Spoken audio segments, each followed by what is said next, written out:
This is your no bullshit guide to a happier life.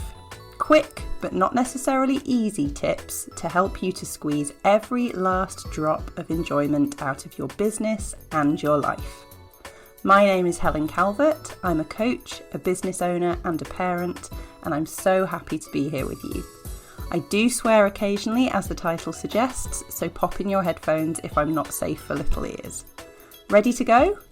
Let's do this. Hello, welcome to this episode when we are going to be talking about facing the fear. But not any old fear, two very specific fears that I don't think I knew I had and are related to a couple of tools in my toolkit. So this is a strange combination of open water swimming and watching what I eat. Let me elaborate a little. I'm going to start with the watching what I eat, and it feels so uncomfortable to be talking about this. Even that phrase, watching what I eat, counting the calories. Can't bear any of that. And I want to be very clear that if any of you listening to this podcast have ever had any kind of disordered eating, then what I'm about to say is not for you, and you know what you need to do with your eating and with food. I need to say that because I know I have close friends who have disordered eating, and any discussion of hunger and calories and food is just supremely unhelpful. So feel free to just switch me off and we'll come back next time. With that being said, last year, like most of us, like many of us, I had eaten my way through lockdown because there was nothing else to do, was there? So that's how we enjoyed ourselves, it's how we rewarded ourselves, and that was fine. But I got to a point where I was bigger than I wanted to be. I wanted to just come back down a dress size. I think really it was it for me. I don't weigh myself, I don't own any scales, so I couldn't tell you what I weighed, but I was a dress size over what I wanted to be. So, okay, I was already doing exercise. I'd started my personal training by then, and my personal trainer was very clear with me that weight loss, if that's something that you're interested in, that happens in the kitchen. It doesn't happen in the gym. So I knew that if I wanted to do that, at some point I needed to look at food, and that didn't feel safe for me for quite some time because food is a massive comfort for me. It's one of my main rewards to myself, and it didn't feel safe to tamper with that at all. But eventually I got to a point where I thought, right, okay, I can look at this. Let's find out what might need to be done, because I'd never, very privileged as a younger person, I was one of those people who could eat anything. I'd never looked at my intake before. And so this was new to me. I didn't know what was a lot of calories. I didn't know what was not very many calories. If people said to me, oh, that's got 500 calories in it, that meant nothing to me. So I decided I was going to have a look at it. And I've mentioned my lovely boyfriend Alex many a time in my content because he has been so helpful to me with so many of these tools. And he knows a bit about nutrition because he used to be a personal trainer. So fortunately, I had someone who I felt very safe discussing this with, who was able to give me the lowdown, if you like.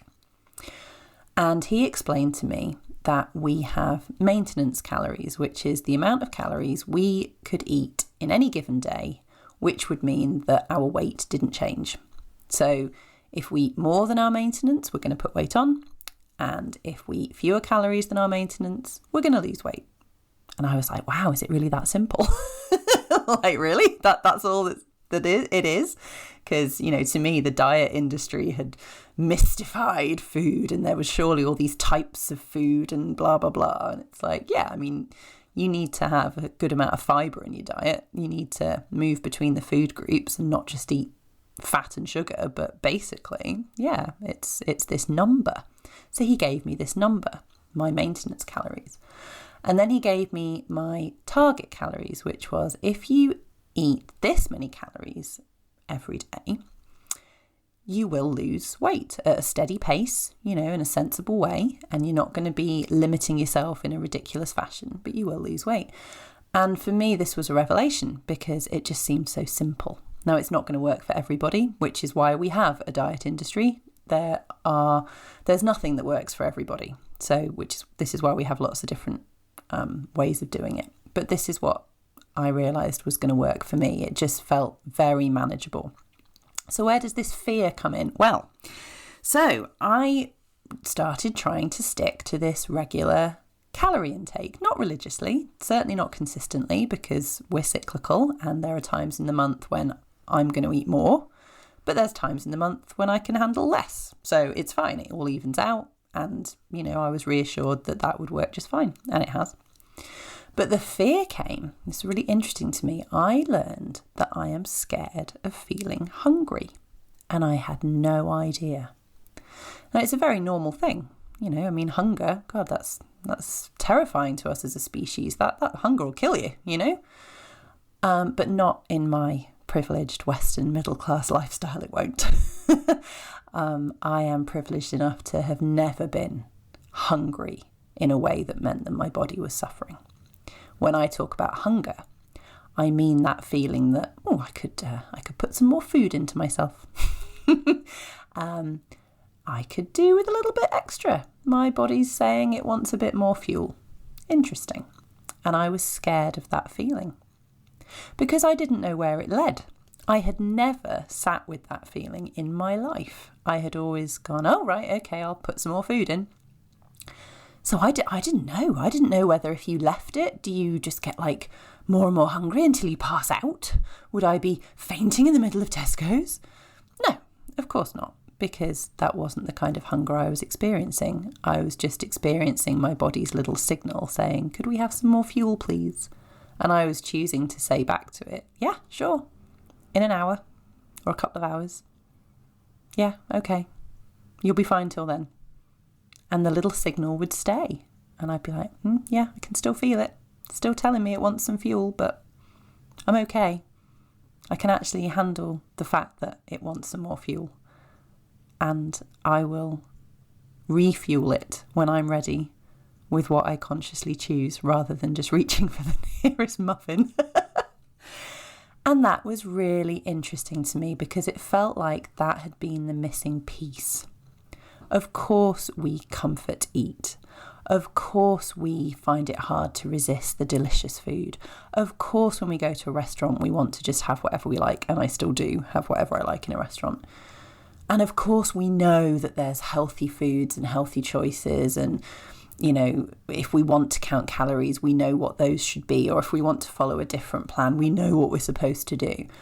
But it's still really hard, and it felt to me like, just for me and maybe other people like me, fearing the feeling of hunger and learning to sit with the discomfort of that was the missing piece. And realising that I didn't need to fear it, and that I could sit with it and nothing bad would happen, was actually the thing that made it possible for me to get myself to a healthier place that I'm really happy with, and not feel like I'm following some kind of restrictive, terrible, when will this end sort of program. I'm just quite happily doing what I'm doing and still enjoying cheesecake when I need it. So I wanted to share that one with you. And it seemed to me that it went alongside, oddly enough, open water swimming. And that is because that is also facing a fear of the cold, which again, from a survival point of view, is totally understandable. We don't want to be plunging ourselves into cold water and staying in cold water. Again, that stuff will kill you. That's a reasonable fear to have. But again, we are now in this Western privileged lifestyle, or I think most of my listeners are. And if we go open water swimming or do an ice bucket challenge or have a cold shower, we're never going to be in a position where we can't get warm again. We're always going to be in a position where there's a towel, there's a radiator, there's a car to get into, there's a cafe to go into, there's clothes to put on. We're going to be fine. Again, caveats, if you do open water swimming, you need to know what you're doing, or go to a place where someone else knows what they're doing, because there is a length of time you need to be in for, and you do need to be mindful of hypothermia. Of course you do. But I started going with a friend of mine, swimming in Salford Keys, actually. And it was incredible.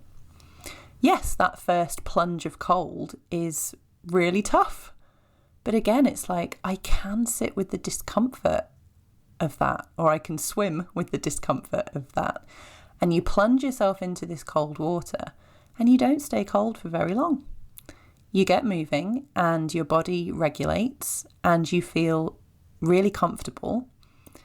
And when you get out, because you've been so cold, you are warm when you come out. You don't get out and run to a towel like, oh my God, it's so cold. You get out and just wander around in your swimming costume because you've been cold and it's not colder getting out and you feel comfortable.